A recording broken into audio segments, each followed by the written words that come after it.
Assalamualaikum warahmatullahi wabarakatuh.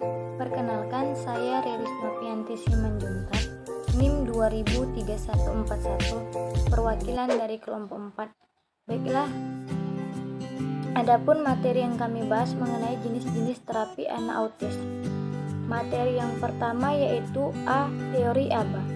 Teori ABA merupakan ilmu terapan yang menggunakan prosedur perubahan perilaku agar menguasai berbagai kemampuan dengan ukuran standar yang ada di masyarakat. Untuk mencapai kesembuhan yang diiringi dengan kesadaran akan pentingnya peran aktif akan mendorong orang tua untuk lebih terlibat aktif dalam proses terapi.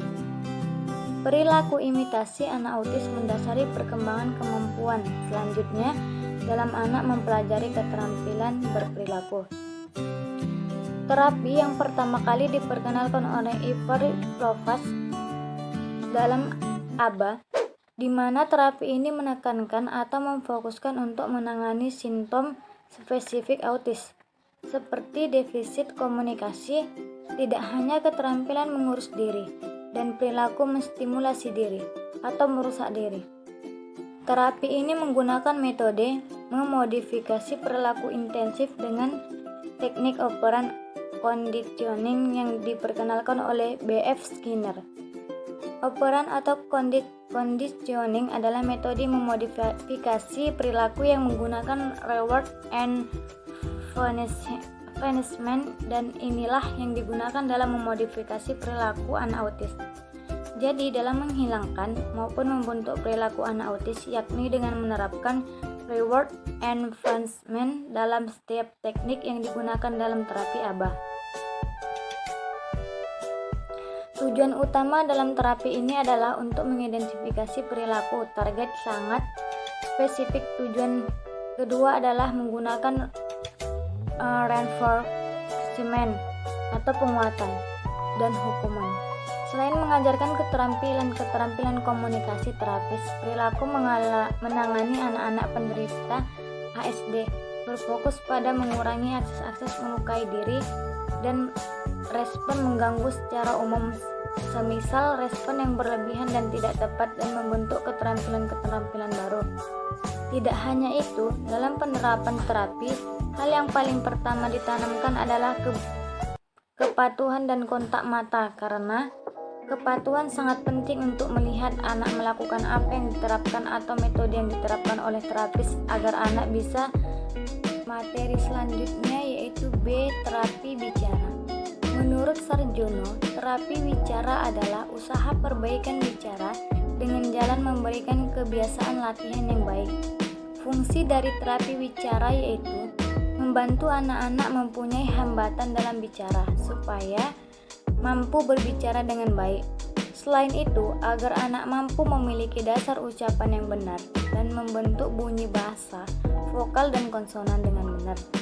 Dasar dalam terapi bicara yaitu melalui pembentukan fonem-fonem, dasar ucapan, proses pembentukan, kesalahan ucapan yang terjadi pada umumnya, dan cara melatih serta memperbaikinya. Alat-alat yang dibutuhkan untuk terapi bicara yaitu kaca besar, spatel, dan berbagai macam permainan untuk anak. Alat-alat permainan anak adalah sebagai berikut: balon untuk latihan meniup dan menguatkan daya hembusan lilin, untuk meniup dan menguatkan otot perut, kartu nama yang berisi gambar yang ada di sekeliling anak, dan miniatur hewan, alat-alat rumah tangga untuk merangsang komunikasi anak. Terapi bicara adalah suatu ilmu yang mempelajari tentang gangguan bahasa, bicara dan suara yang bertujuan untuk digunakan sebagai landasan membuat diagnosis dan penanganan. Dalam perkembangannya, terapi bicara memiliki cakupan pengertian yang lebih luas dan mempelajari hal-hal yang terkait dengan proses berbicara, termasuk di dalamnya adalah proses menelan gangguan irama atau kelancaran, dan gangguan neuromotor organ artikulasi. Prosedur kerja terapi bicara secara lebih terperinci diuraikan sebagai berikut. Yang pertama, Asesmen bertujuan untuk mendapatkan data awal sebagai bahan yang harus dikaji dan dianalisa untuk membuat program selanjutnya. Yang kedua, diagnosis dan prognosis. Setelah terkumpul data, selanjutnya data tersebut digunakan sebagai bahan untuk menetapkan diagnosis dan jenis gangguan untuk membuat prognosis tentang sejauh mana kemajuan optimal yang bisa dicapai oleh penderita. Perencanaan terapi wicara. Perencanaan terapi wicara ini secara umum terdiri dari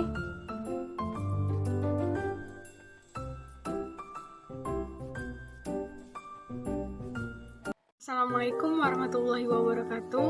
Perkenalkan, nama saya Putri Diana, NIM 2038. Baiklah, saya akan menyambung penjelasan dari rekan saya, yaitu Riris.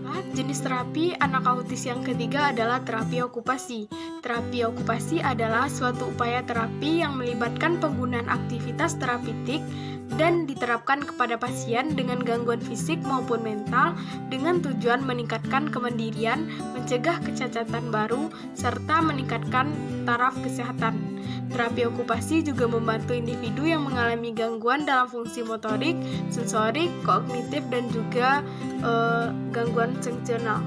Terapi okupasi juga membantu individu yang mengalami gangguan dalam fungsi motorik, sensorik, kognitif, dan juga fungsi sosial.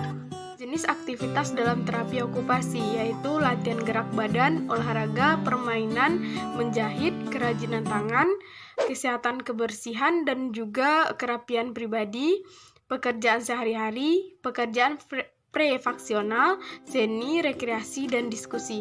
Adapun karakteristik terapi okupasi yang pertama yaitu setiap gerakan mempunyai alasan dan tujuan yang jelas, jadi bukan hanya sekedar menyibukkan pasien.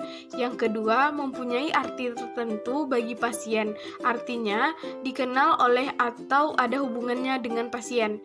Yang ketiga yaitu pasien harus mengerti tujuan mengerjakan kegiatan tersebut dan apa kegunaannya terhadap upaya penyembuhan penyakitnya. Yang keempat, harus dapat melibatkan pasien secara aktif walaupun minimal.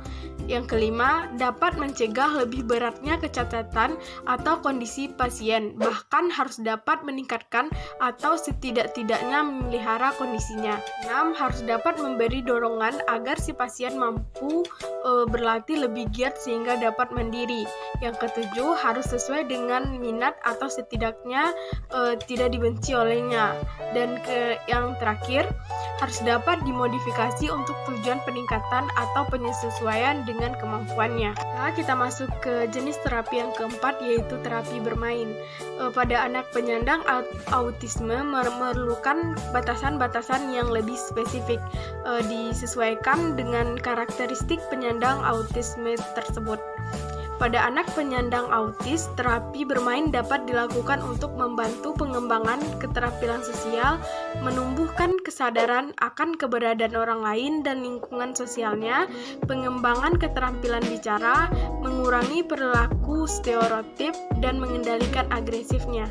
Terapi bermain merupakan salah satu yang dapat dilakukan oleh perawat dalam mengatasi masalah interaksi sosial anak autis.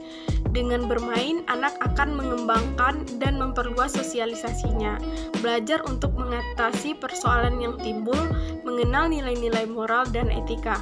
Sesuai dengan fungsi utama, bermain yaitu merangsang perkembangan sensorik, motorik, perkembangan sosial, perkembangan kreativitas, pengembangan kesadaran diri, dan pertumbuhan moral. Baiklah, hanya sekian penyampaian materi dari saya. Assalamualaikum warahmatullahi wabarakatuh.